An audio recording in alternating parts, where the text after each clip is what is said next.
Hello and welcome to another episode of the Craftsman Creative Podcast. This is another workshop, and this week my co-host is Kevon Cheung.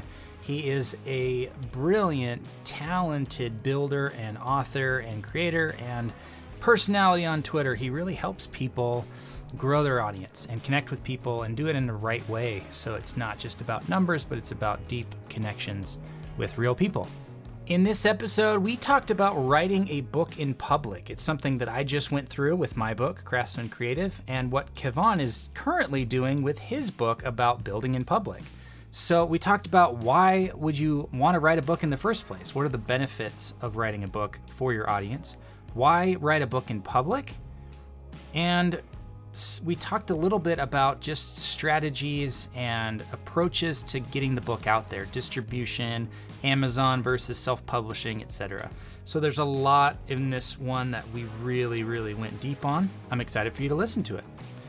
If you have not yet got a copy of the Craftsman Creative book, I urge you to go get a copy. And for a limited time only, anyone who buys 2 copies, one to keep and one to share, gets to mint their own first edition NFT for the book. And that NFT has some unique utility. First of all, there's only 1,000 of them, and so you want to hurry and get one before they're all gone. But anyone who holds an NFT will get access to a special Web3 for Creators section of the Society of Independent Creators, my community for creators online.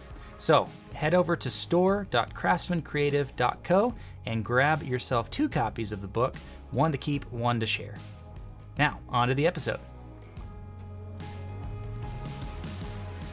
What time is it there for you? 9 p.m. Like 9 p.m. That's right. Yeah. End of your day, beginning of mine. That's love right. it. That's right. I love it. I think both of our chats have been this way, so that's good. I think you were early last time and I was late, so we swapped it. I cannot remember. How's your day been? Pretty good, I would say. I don't know how you kind of block your time for writing. I can only write in the morning. So I just have like maybe 3 hours a day to do it. Hey, that's a lot. But right. But I'm very slow. That's the problem. Hey, it's all about making progress every day. It's not about the speed or the pace or anything like that. But that's right. The secret is I block everything in my day, not just my writing or creative work. Everything I do, I write about this in the book, but everything that I do gets blocked out. So at the beginning of the week, I go in and make sure that I list out everything that needs to get done today, everything, or not today, but this week, everything I want to get done this week. And then the stuff that's like a must that has to happen this week, I gets dedicated blocks of time, whether it's 30 minutes, 60 minutes, 3 hours. That's how I schedule and plan my entire week, because otherwise I get distracted like anybody else, and I will, context shift and hop on social media and get distracted and all those things. So a big secret or approach to the way that I work is by blocking out everything that I do. I think it's a very good thing to do. I started doing that, and I feel like much more productive when I block my calendar. If it's just a to-do list, things get messy over time. So true. Well, look, we got a few people in the room. It's 7:02 for me and 9:02 p.m. for you. So why don't we kick things off?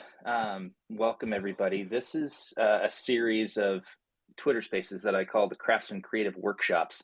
They just that doesn't fit in the title that the Spaces gives you enough characters for. So what that means is this is less of a interview and more of a deep dive into a specific topic. So today I've got my friend Kevon here, and we're going to deep dive on writing a book in public. We're both, working on that. I just released a book this week. I put that tweet up at the top in the nest here of the Spaces.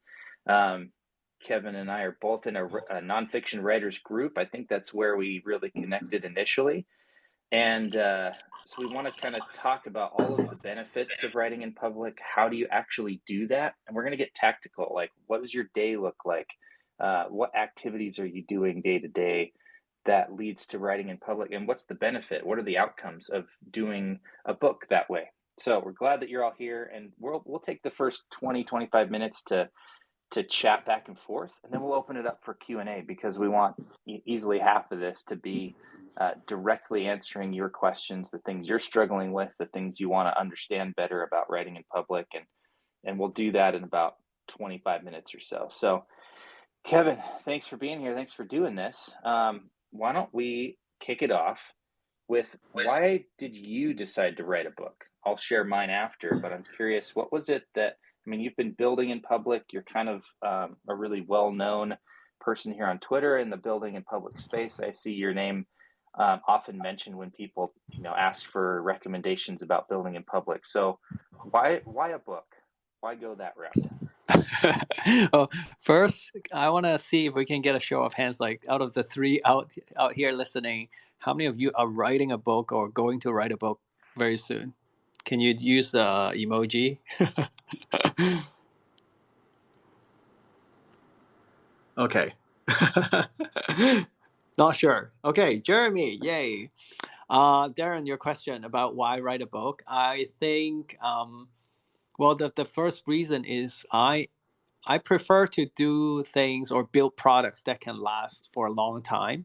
So, there's so many digital products we can do, but I really prefer a book, because I feel like, okay, if I write something really good, it can stay relevant for many, many years. And that's kind of my style, very slow and steady. That's the first reason. Second reason is, you know, I run courses, I do a lot of different things online. And one thing I realize is that everyone has different way of learning. So some people can do video courses. Some people can just get on Twitter and learn from tweets. But there are a group of people who just enjoy reading because it gets deep and it can be thought provoking or actionable. And I feel like we cannot just neglect this group of people, and that's kind of the people that I want to hang out with. So that's the second reason for me to write a book. But third is pretty selfish. I mean, I just want to try it out. I've never written a book. I've never imagined myself writing a book, because English is my third language. So yeah, I don't know if I can do it, but people tell me my content is okay, is helping them, so I just want to try it out. What about you, Darren? What kind of motivated you to do it? That's so cool.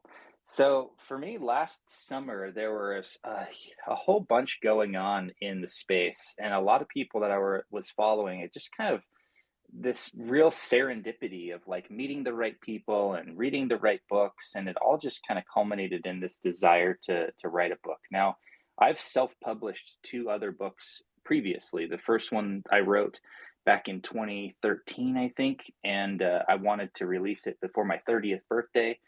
And so I did that. I wrote a book in like 3 months. I used the format that Nathan Barry outlines in his book, Authority.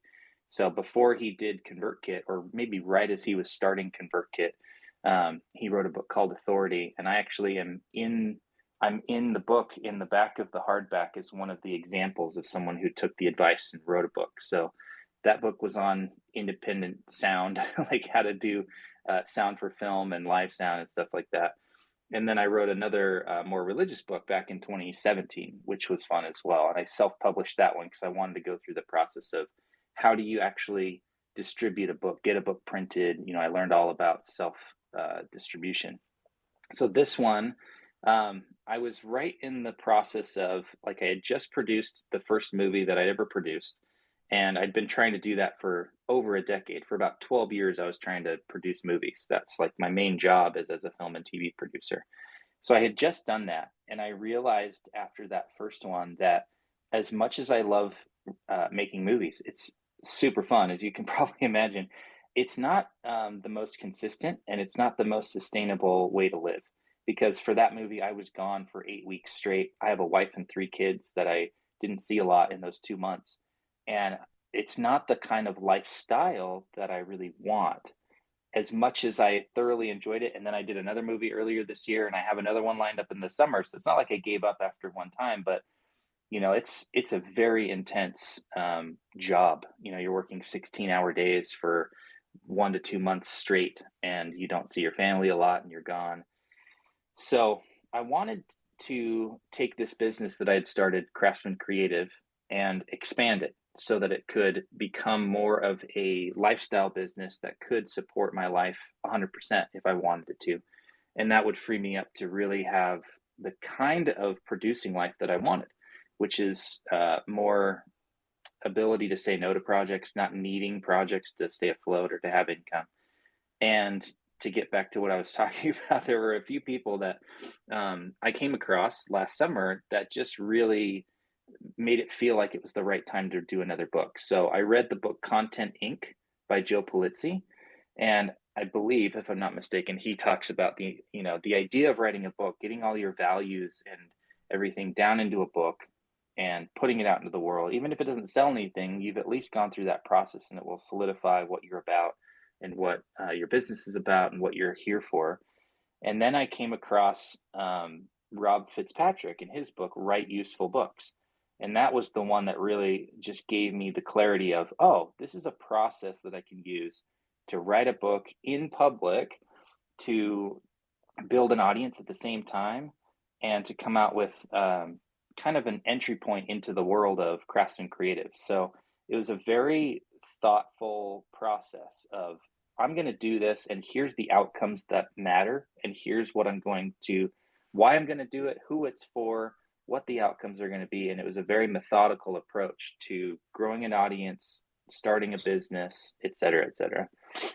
So it sounds like I have one kid, you have 3 kids. It sounds like writing a book is for people who get to this stage of life and just want something slow and, more time with family, basically.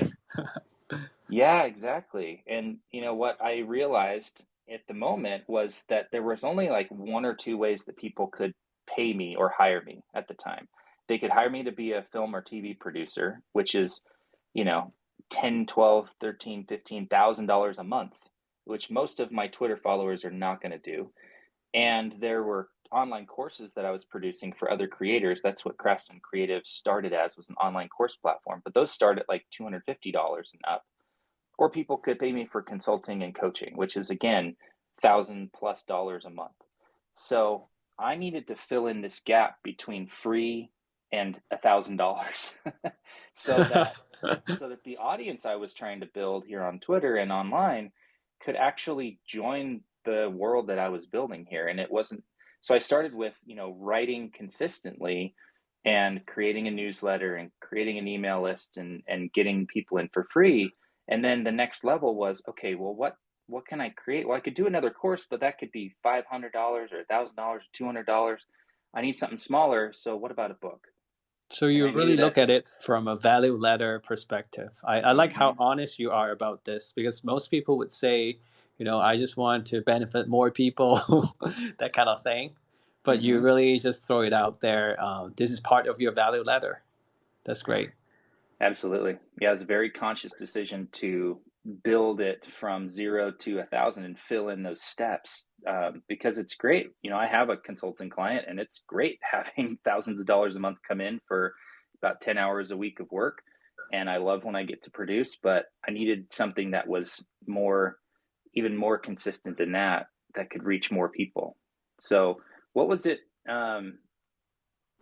So, you can write a book. Anyone can go and just there's a million ways to go out and research how to write a book in 21 days. There's actually a book called How to Write a Book in 21 Days. There's plenty of approaches or strategies that people have promoted, that people have talked about.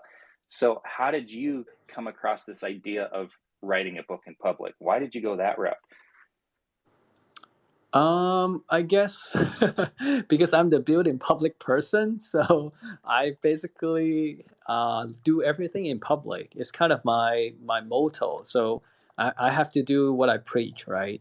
So, but the reason why I focus on this topic is because I really resonate with it. It's kind of like my life principles. But I was actually the same as you. I found Rob write useful book. And I bought it when he was beta. No, I bought it when he released the manuscript. So it was really early. And I was like, oh, I don't know how to write a book, but he just laid out all the steps for me. And of course, he talks about writing the book in public as well. So I want to do it, and he talks about doing it. So it makes a lot of sense to do it. But I think the key to writing a book in public, if those of you are planning to write, the key is really get the beta readers, because I I just wrapped up my beta reading round 2, and each round I get so many feedback that I've never thought of myself, including that my book structure is quite messy, because I really want to get to their hands.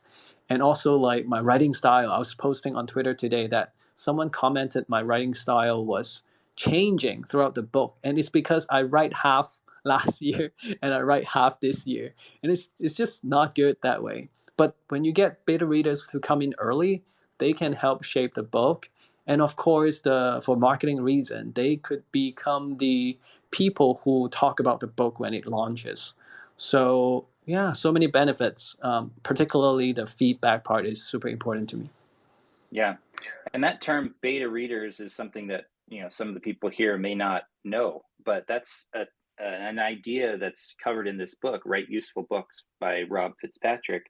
And it's really literally giving early access to a group of people in exchange for feedback. So they're going to read through your, often unedited manuscript. It might be a first or second draft, and they're going to read through and get early access to the book, which is great for them.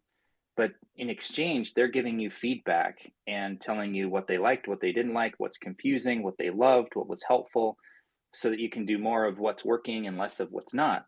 And I went through the same process, but I want to talk about why I chose to do the book in public really quickly. We've all done these, whether it's ship 30 for 30, or we've had these challenges where we're like, I'm going to tweet every day for 100 days, or I'm going to write every day for a month. And I tried to do that, not last year, but the year before. So 2020, I started a new blog, which some would say is kind of a dumb idea, because I had a blog that had some domain authority that was working already, but I started a new one and decided I was going to write 60 posts in 60 days. And I called it the 60-day project. I got about 33 days in and kind of started to pitter out, and it didn't work. And I kind of gave up on that blog. And so I didn't get any of the benefit of writing every day and it compounding and growing. And so when I decided to do this book, I kind of saw it all like just make sense in front of my eyes when I kind of came up with this idea of, I'm not only going to write in public, but I'm going to start a new blog. I'm going to start a Twitter thread that every day I'm going to add to it. That'll be my writing in public thread. And I'm just going to post every chapter as a blog post. And that did two things for me. One, it gave me the commitment, the public commitment of, I'm doing this. I'm writing a book in public. Here's me showing up every day. I have some accountability. And I got the ego boost and the dopamine boost of people liking my tweets and grabbing a blog post, a chapter, and putting it in their newsletter or sharing it with their audience. So that kept the momentum going. But what it did was it gave me a body of work that compounded. And every time that I added a new chapter, it made the entire site and the potential book project more valuable, because people were seeing me add to it every single day and going, wow, I really loved that chapter. I probably will like other chapters. Or, wow, this guy's showing up and writing every day. I want to see what this is about. So instead of one-off tweets like, hey, I'm writing a book, or hey, my book is out, I've been basically marketing my book that just came out on Tuesday since the end of August last year when I started it. So by writing in public, it was actually a vehicle for me to market my book for 8 months straight, to grow an audience of people who cared about the same type of ideas and values and systems and processes and frameworks that I was writing about. And, I've added, I don't know, 50 beta readers over those 8 months, and a lot of them gave me feedback. A lot of them bought early copies of the book that were only released to them. And so before the book was even out, I had made over $1,000 in pre-sales from this group of beta readers. So even though they had the manuscript, they still wanted to support the book because they were involved in the process. So there's so many benefits to doing it this way. And now I shout it from the rooftops, which is why I was so excited to hop on this call with you. So I'm curious, Kevin, besides beta readers and getting feedback, what are some of the other benefits that you've seen from writing a book this way? I think you cover it pretty well. I think one is the feedback to shape the book, which I talk about. And then the second part you talked about, which is like, getting the marketing out. Because actually, I think a lot of creators or people who are trying to, either build courses or write books. I was going to ask you, Darren, because I know someone in the audience would be wondering, hey, you put out all these chapters on the public blog, then why do people need to buy your book? So I was going to ask you that, but I think you covered, because they feel like they're involved and they are still going to support you. So I think my answer would be, the reason why we put it out like that is like, people, even though they get free content, all this content are unstructured, like tweets. So they still need a structured way to read the book. So your way is quite structured, but I guess I think it's the early version, right, of your writing. So they still don't have your final version. So they still need to get the book to get that. So I think, yeah, marketing is a big part. I feel like a lot of us, I'm grateful I have some following, so that probably can help me launch the book. But my biggest learning in the last 18 months of being a creator is that we need help from other people. It's not enough to just have like the marketing voice ourselves. Actually, my biggest launch has always been friends helping out. So I feel like writing in public can help you make a lot of friends in that long process, like 3 months, 6 months, a year. And these friends will be there to help you. I think this is the biggest part. Like, for example, Darren, you reach out to me, and then I wouldn't even think about it and to help you share the book, because we have helped each other so much in the last few months. So yeah, I'm all about relationships. Yeah, that's so true. I would say 90% of the people that have been the biggest supports of the book I've met since starting the process of writing the book. And to go back to what you were saying, there's a principle that I firmly believe, and that it's information wants to be free.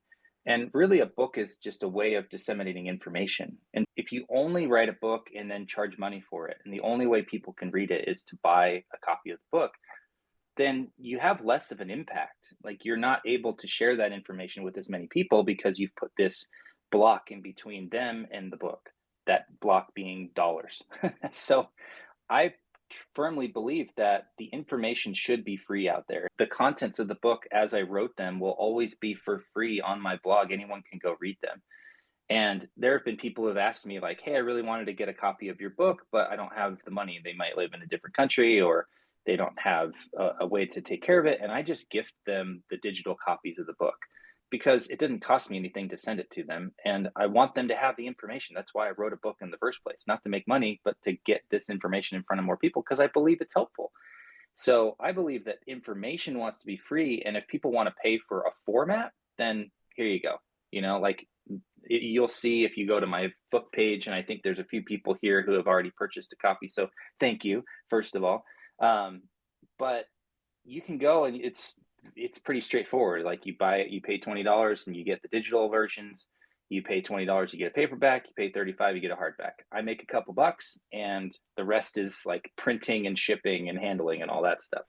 So, I just really firmly believe that you're going to benefit yourself and your audience more if you're sharing your content as you go, And I think some of the most popular books last year, if you look at like Amazon's list of top 100 books, you've got Atomic Habits was number one.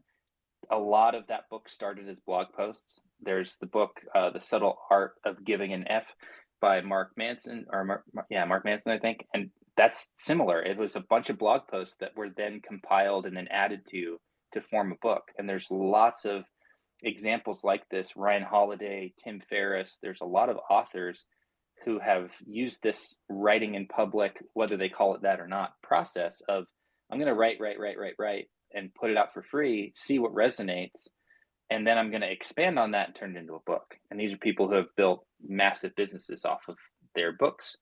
So, Kevin, the last question that I had for you before we open it up for Q&A is, what is building and writing in public, rather, what does that actually mean for you? Like, what are the 1, 2, 3, 5 things a day that you're doing that define writing in public? Because you could just say I'm writing a book in public, but like, what does that actually mean for the people that are, here listening today? Like, what do they need to do on a daily basis to actually do writing in public? That was a poorly phrased question. You know what I mean? Yeah. So first of all, I just want to say I don't think I'm doing that well in writing in public, and it's because I feel like building a course in public or building a business in public is easier in a way. There's just so many different types of content you can share, but writing a book, it like what are you gonna share? Like take a screenshot of your Google Doc or something. But I figure something out of what I can share. But I don't share it every day because I just don't have that much updates for people. But I imagine if I have, okay, let me tell you what I'm doing right now first. There are a few things I share. For example, I'm starting because I'm planning for my launch in the next few months.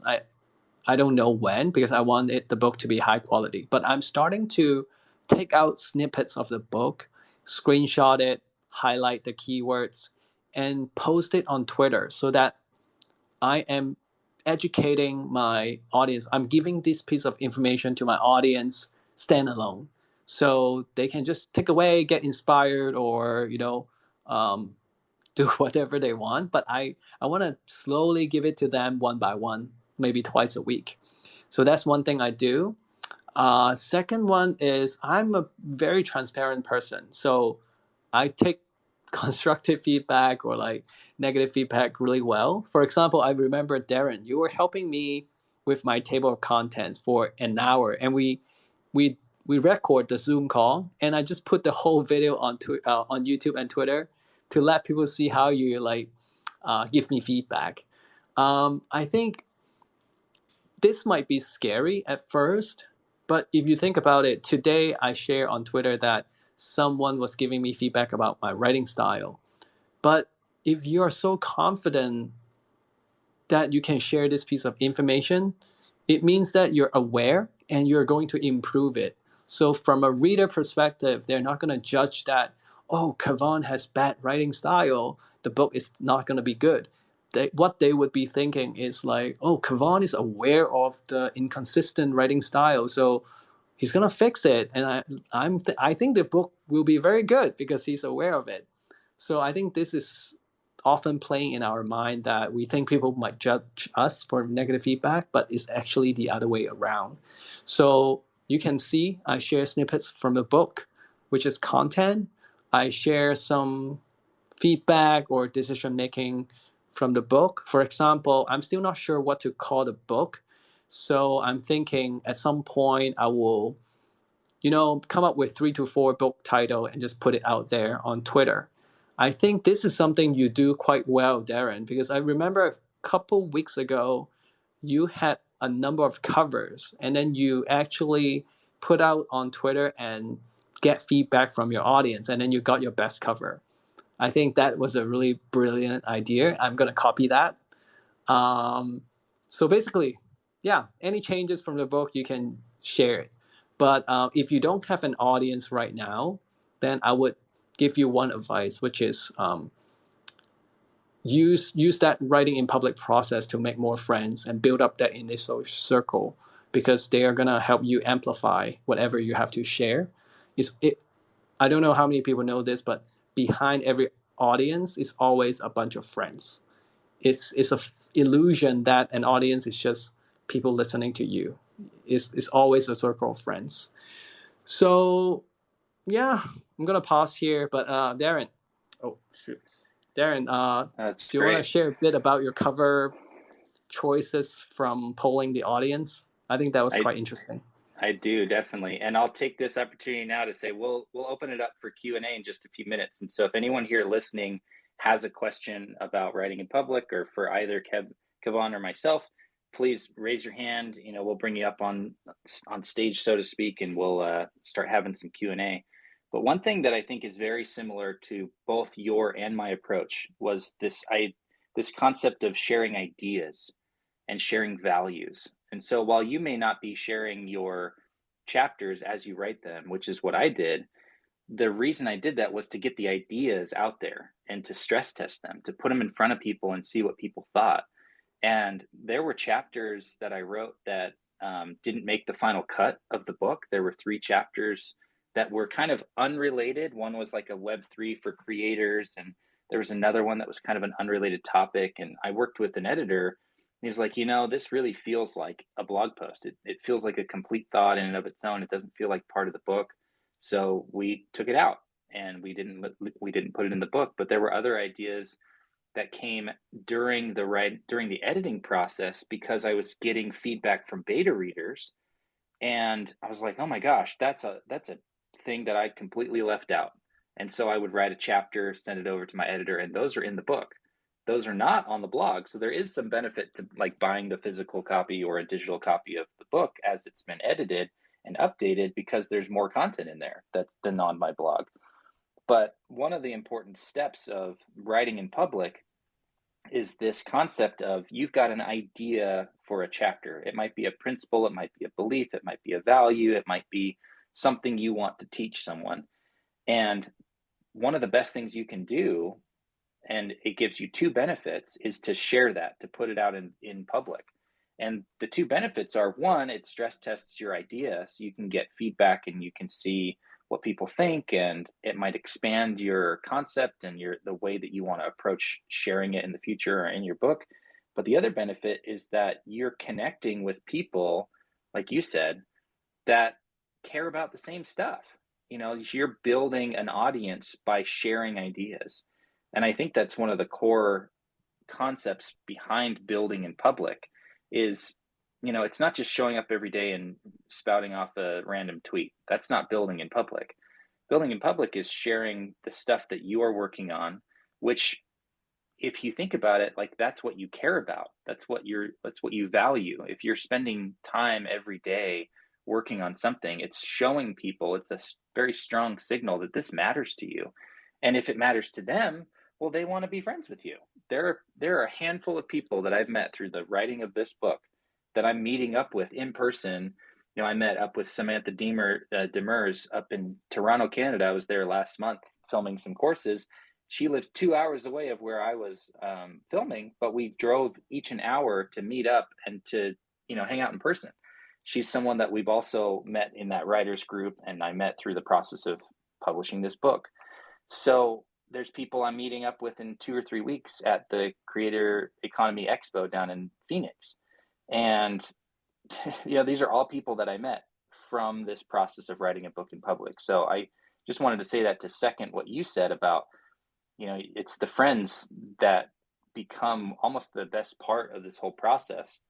And these are people that are now sharing my book in their newsletter without charging me for ad space, or promoting it online and retweeting things to their followers and stuff, which I never would have had if I just, showed up on Tuesday and said, hey, everybody, I wrote a book. Please go get it. Nobody would have cared. So you're building this amazing infrastructure of people that care about the same values that you have.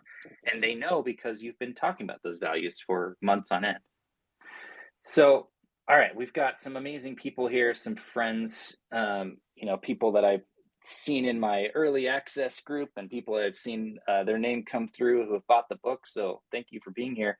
If you've got questions, that the rest of this time is kind of reserved for Q&A. We want to help you with your process, your questions. So if you've got questions, go ahead and I think it's a raise your hand sort of situation. You've, request to speak here on Twitter, and then we'll bring you up. But while we're waiting to see if anyone's got questions, Kevon, you said I don't know if you said it exactly this way, but you said you're a little afraid of, putting things out there, or a little nervous about this process of publishing. So maybe that's something I can help you with in the moment of like, what's something that's a frustration or something that you're maybe curious about the process between here and getting the book out and published. So this is something I'm thinking right now. Because I have Rob's book, right? Write Useful Book. So I kind of know the steps to do it. But the thing I'm trying to figure out is the timeline of events that things need to happen. So I basically create a Google Sheet and just map it out. But it's not very clear, and it seems like there's so many things going on. What can I do in parallel? What do I need to do in sequence? That was quite hard, but I kind of sorting myself out. So yeah, see if you have any tips on that. Sorry, so say that again. Like what parts are you needing to do initially, and what parts can happen together? Sorry, it cut out just a little bit for me. Yeah, like when you launch a book, there's so many steps, and what can be going in parallel, and what needs to go step by step. That was the hard part.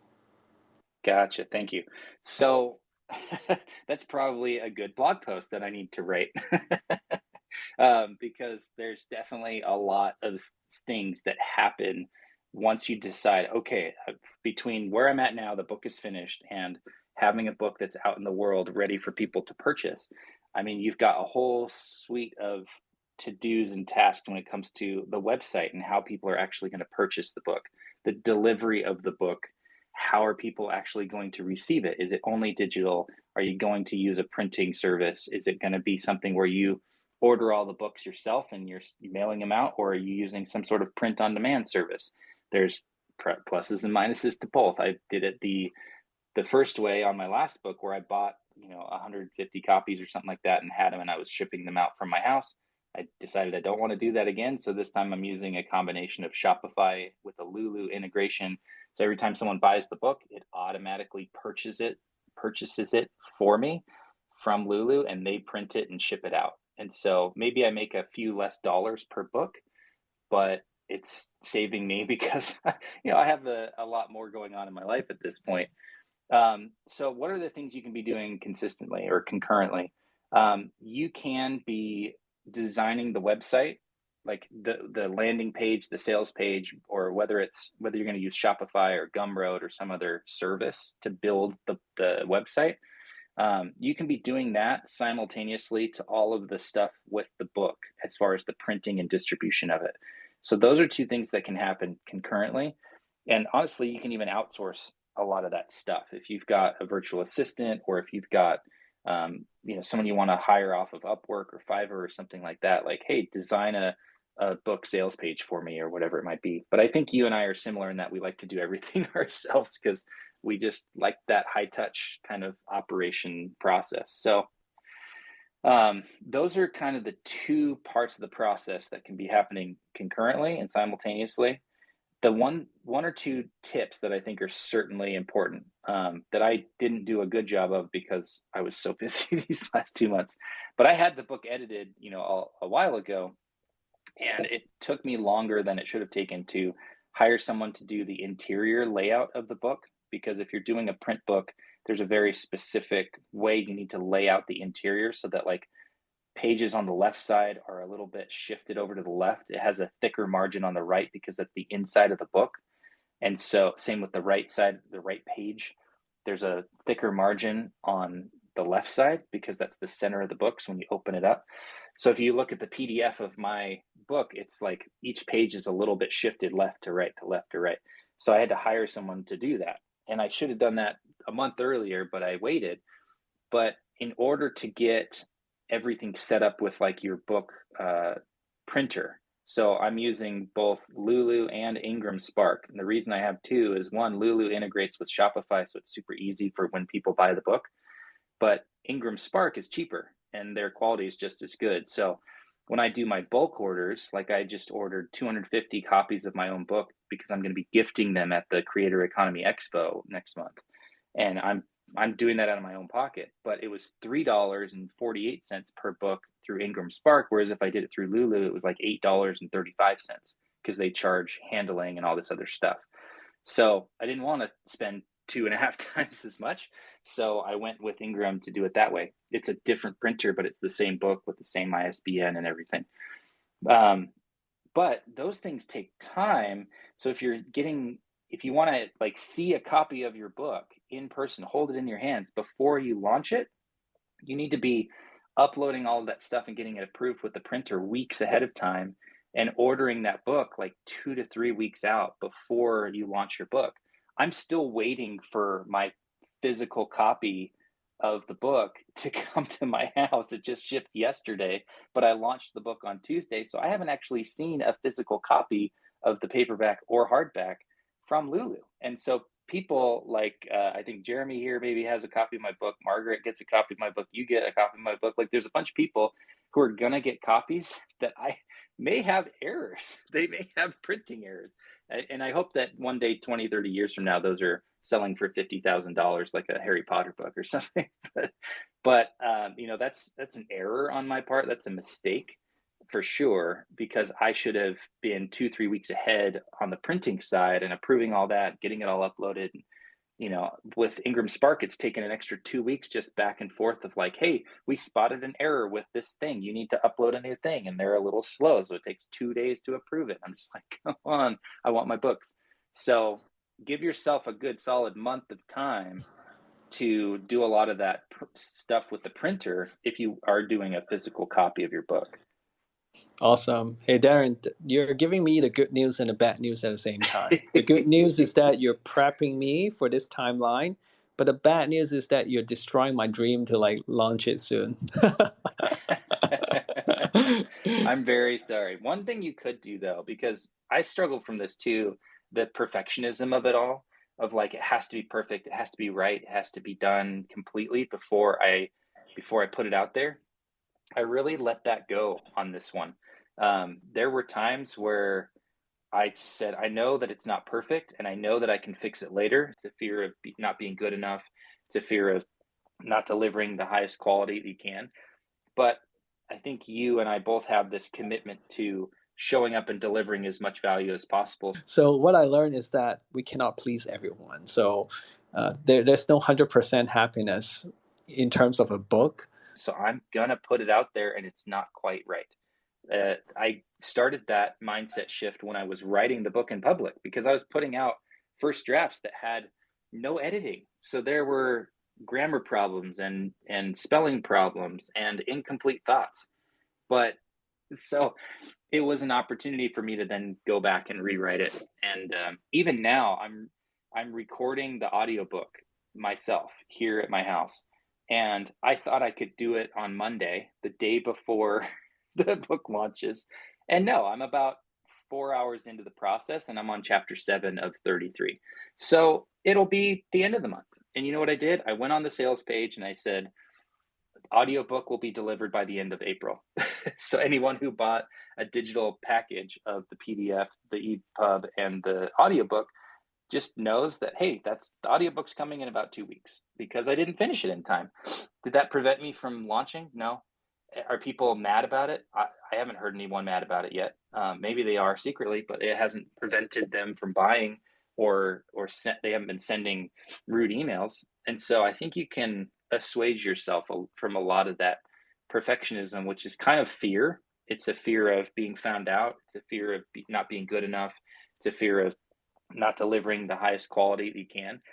But I think you and I both have this commitment to showing up and delivering as much value as possible. So with that trust that we've built with people over time of writing our book in public, we get a little bit more leeway of like, hey guys, I said my audiobook was going to be done today and it's not going to be done for 2 weeks, but I'll get it to you as soon as you can. And everyone kind of nods along and goes, yeah, because they trust that that's true. They trust you when you say stuff like that. So I think you can move forward in a lot of stuff without 100% worrying about it has to be perfect before it gets out in the public. Yeah, I think that's a good point. I just wrap up round 2 beta reading, so I have one point to add. Um, as I mentioned, someone really critical said my book structure is like messy, but at the same time, there are people who are saying that, oh my God, like I'm getting a lot of value from the book. So what I learned is that we cannot please everyone. So there's no 100% happiness in terms of a book. So I'm just gonna edit like 1 or 2 more times and then ship it. Um, yeah, anyone in the audience has a question? Want to make sure we cater to them. Exactly. Yeah. I mean, the truth is, though, you're never going to be 100% satisfied or finished with your book. Like, I'm going through and reading the book out loud for the audiobook, and I'm catching stuff like, wow, that's a poorly written sentence. Yeah. That's an incomplete thought. So, Oh, you know, we have a first we person. do. I'm going to add Shadows Pub here. How's it going? Go ahead and as soon as you're connected, unmute yourself and ask your question. We're excited to have you here.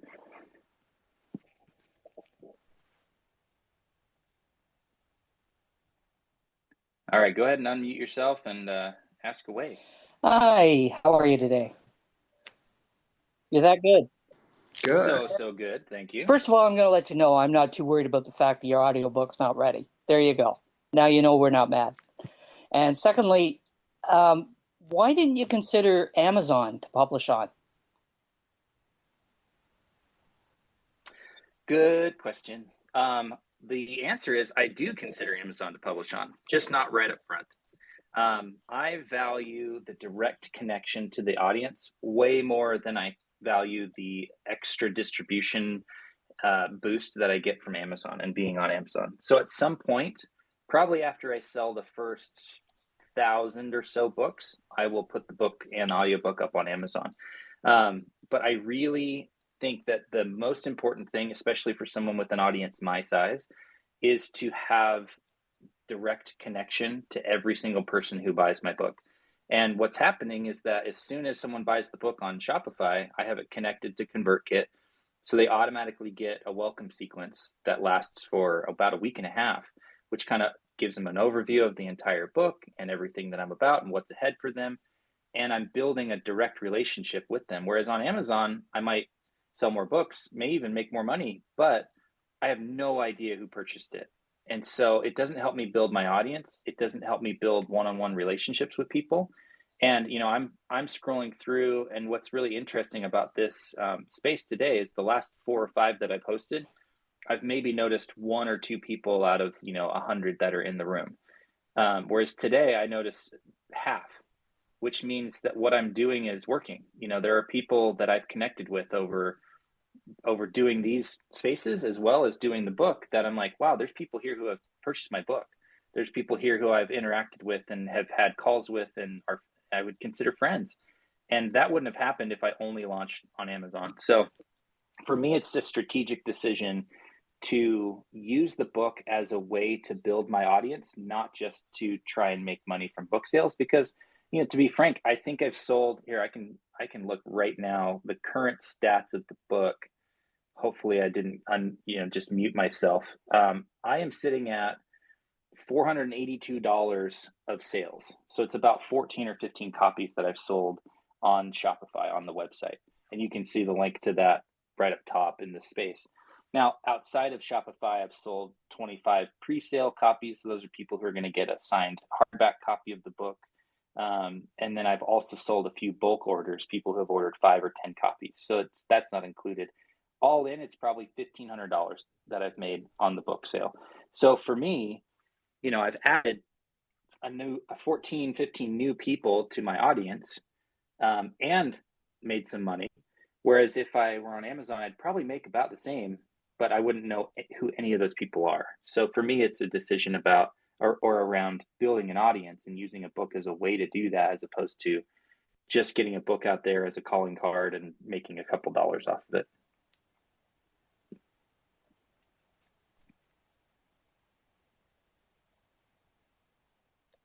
Kevon, have you thought about strategically how you're putting your book out there? Have you given much thought to Amazon or self-publishing? Hey, I just want to say thank you to your answer, because at first, 2 minutes ago, I was thinking I have to do everything at once. But now you're telling me that I can actually launch to my audience first, which are more relevant because I've been working with my audience. That's how I come up with this topic. And then I can launch on Amazon like even half a year later. That's okay. You gave me a new idea to space it out. Yeah. Thank you. Oh, of course. I think it just is in alignment with who you and I are, in that we value our audience. We're building in public. I think that, also when this first 1,000 books or so is done, I'll probably do a second edition. I'll probably have an opportunity to go back in, rewrite a couple of things. I've already seen spelling errors and punctuation errors, even though I hired a line editor. Like, there's still stuff that gets through. And there's some formatting errors that my interior layout guy didn't do right. And so there's more work to be done on the book, even though it's already out and live into the world.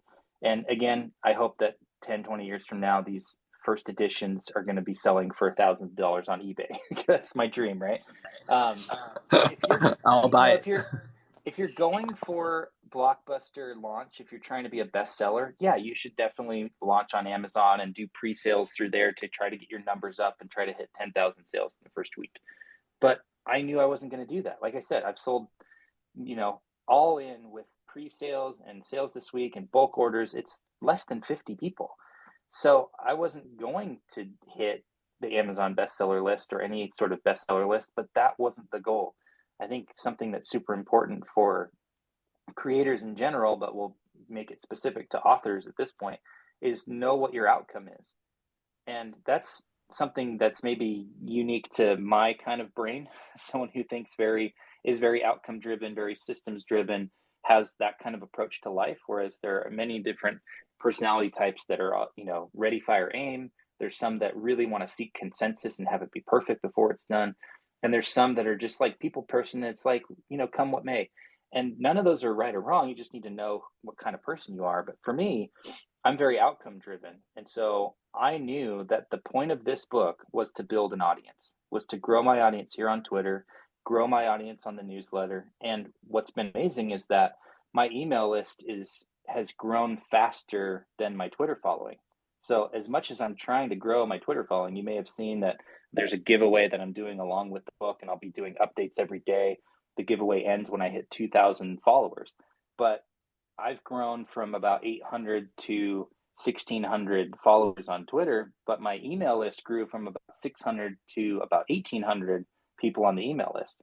And that's what I care more about, honestly. As much as I'm present on here and showing up on here, I don't own this audience. It just announced this morning that Elon Musk is trying to buy Twitter for like $43 billion. Well, what if he buys it and shuts it down? What if he kills the algorithm and then we can't reach our people anymore? Who knows what's going to happen? All this work I've done to grow an audience on Twitter may have been for naught. We don't know. So you can't build your business on rented land. That's something that Joe Polizzi says all the time, and I firmly believe it.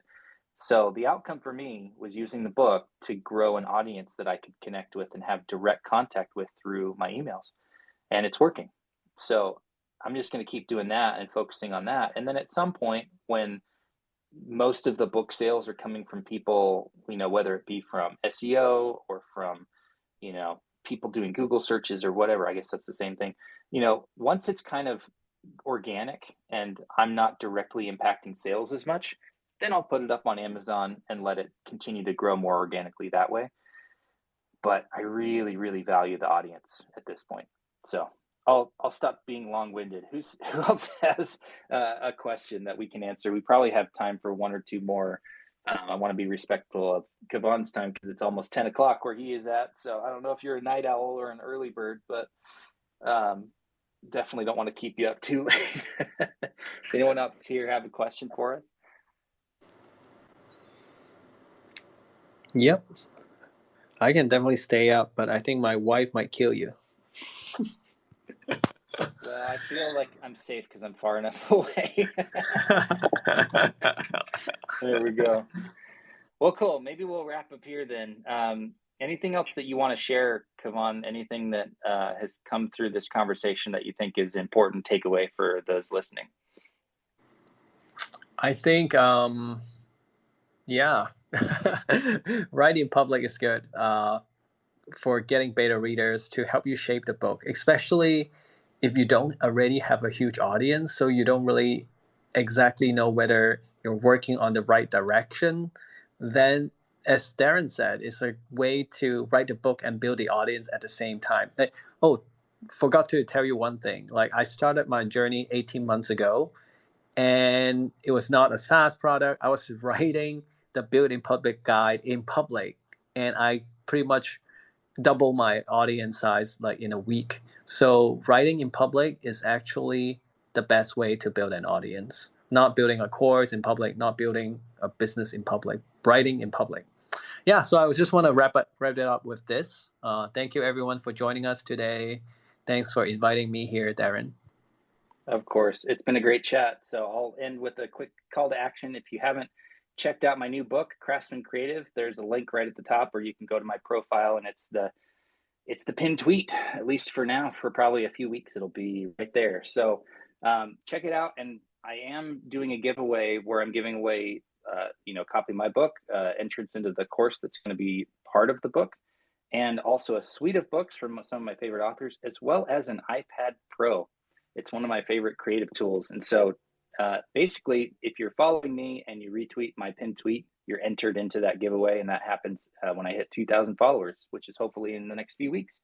So thank you all for being here. I really appreciate everybody, especially those that, I've been interacting with over the last few months. You've been amazing supports through this whole process. So if you don't have a copy of the book yet, go snag one. And just thank you all for being here. Yeah. If you want to check out my book about designing Twitter presence, you can also go to my pinned tweet. But Darren, your iPad idea is no one can match that. All right. Thank you, everyone. Oh, anyone can match it. It's an idea that can be stolen and used by anybody.